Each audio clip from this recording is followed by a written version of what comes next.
জনাব হাসনাত আব্দুল্লাহ কুমিল্লা সরাসরি প্রশ্ন করবেন, ব্যাখ্যার প্রয়োজন নেই। আসসালামু আলাইকুম। যেহেতু শিক্ষার নিয়ে কথা হচ্ছে, আমাদের বর্তমানে মাননীয় স্পিকার, আমরা যদি বর্তমান শিক্ষা ব্যবস্থা দেখি, আমাদের এন্ট্রান্স ইনস্টিটিউশনগুলোতে বিশেষ করে প্রাথমিক শিক্ষায় আমরা দেখছি যে ভর্তি প্রক্রিয়াতে আমাদের এখন দুইটা পদ্ধতি প্রচলিত ছিল। এডমিশন বাই মেরিট আগে প্রচলিত ছিল, এখন সেটা কনভার্ট হয়েছে এডমিশন বাই লটারির মাধ্যমে হচ্ছে এখানে বাচ্চাদেরকে ভর্তি করা হয়।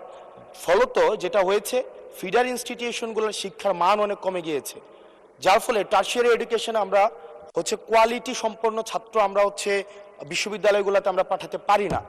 এখন মাননীয় মন্ত্রী মহোদয়ের কাছে আমার প্রশ্ন থাকবে, এই যে প্রাইমারি স্কুলে বাচ্চাদেরকে ভর্তি করানোর ক্ষেত্রে আমরা কি ভর্তি প্রক্রিয়াটা আমরা পরিবর্তন করব কিনা, নাকি এই যে এডমিশন বাই লটারির মাধ্যমে আমরা নিব এবং মেরিটকে আমরা হচ্ছে সবসময় হচ্ছে দমায় রাখবো? নাম্বার 1। রোজকার সাধারণ খাবার এখন হবে অসাধারণ, প্রাণ স্বাদের মশলা, স্বাদ বাড়ায়, ঘ্রাণ ছড়ায়। আর নাম্বার 2 হচ্ছে, আমাদের বর্তমান শিক্ষা পদ্ধতিতে আমরা যদি দেখি, আমরা যারা পয়সা দিয়ে কিনতে পারে তারা হচ্ছে এখন ইংরেজি মাধ্যমটা কিনছে, যারা পয়সা দিয়ে ইংরেজি মাধ্যম কিনতে পারে না তারাই কেবল আপনি যেই শিক্ষা পদ্ধতি আমাদের জন্য জনজীবনের জন্য আপনি চালু করেছেন সেটা আমরা কিনছি, আর যারা সেটাও কিনতে পারে না তারা হচ্ছে মাদ্রাসা শিক্ষা পদ্ধতি কিনছে।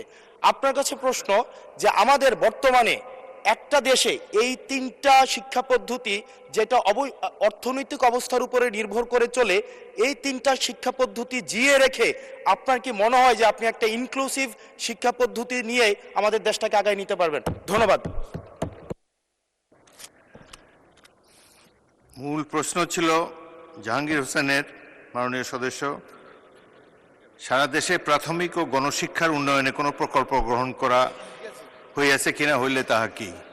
এখন তো ইন জেনারেল আমরা ডিসকাশনে চলে গিয়েছি, তবুও মাননীয় মন্ত্রী আপনি ইচ্ছা করলে উত্তর দিতে পারেন।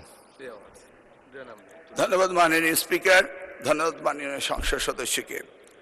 যদিও তিনি ব্যাপকভাবে প্রশ্ন করেছেন, আমরা আশা করি এই মহান সংসদে এই বিষয়গুলি আলোচনা হওয়ার প্রয়োজন রয়েছে এবং তিনি করছেন। মূলত আমাদের দেশে শিক্ষা ব্যবস্থার জন্য রুরাল অ্যান্ড আরবান এই দুইটি সেকশন রয়েছে। এখন গ্রামীণ জনপদে যে প্রতিষ্ঠানগুলো রয়েছে সেখানে প্রি প্রাইমারি স্কুল রয়েছে এবং ছাত্র সংখ্যা এতটা কম্পিটিটিভ নয়, সে কারণে সেখানে ভর্তি সমস্যা তেমন একটা হচ্ছে না। ঢাকা শহরগুলোতে আমাদের এই প্রাথমিক স্তরে ভর্তির একটি সমস্যা রয়েছে। এই জটিলতা নিরসনের জন্য বিগত সরকার লটারি সিস্টেম করেছিল, যেটা আদৌ আমার মনে হয় না যুক্তিসঙ্গত। তবে আগামী বছরে এই শিক্ষা ব্যবস্থা ভর্তি সিস্টেম কিভাবে করা হবে সেটা আনুষ্ঠানিকভাবে আমরা স্টেক হোল্ডারদের সাথে অর্থাৎ অভিভাবকদের সাথে বিভিন্ন রকম সেমিনার সিম্পোজিয়াম করে মাননীয় সংসদ সদস্য সকলের অভিমত নিয়ে একটি জনমত সৃষ্টি করে আমরা আগামী 2027 জানুয়ারি ভর্তির বিষয়ে চিন্তা করব। তিনি আরেকটি বিষয় উপস্থাপন করেছেন, আমাদের 3 ডাইমেনশনাল যে শিক্ষা ব্যবস্থা রয়েছে সেটাকে সমন্বিত করা। ধর্মীয় অনুভূতিতে এফতেদায়ী রয়েছে, মাদ্রাসার মধ্যে রয়েছে, কওমিতে রয়েছে, ইংলিশ মিডিয়াম রয়েছে, বাংলা মিডিয়াম রয়েছে, সবগুলিকে সমন্বিত করা একটি জটিল ব্যাপার রয়েছে। তবু আমরা ইতিমধ্যে কমিটি করেছি ইংলিশ মিডিয়াম স্কুলগুলোকে সরকারের আওতায় এনে তাদেরকে কিভাবে আমাদের যুগোপযোগী শিক্ষা ব্যবস্থা বাংলাদেশের দেশের নিয়মকানুন মেনে করা যায় সেই বিষয়ে আমরা কাজ করছি। ইতিমধ্যে আমরা কমিটি গঠন করে তাদের সাথে যোগাযোগ করছি।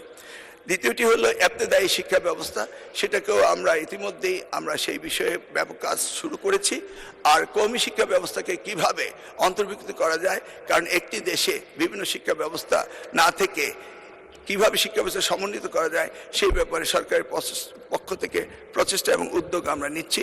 ইনশাআল্লাহ আগামী দিনগুলোতে পর্যায়ক্রমে আপনারা দেখতে পাবেন। আপনাকে অশেষ ধন্যবাদ।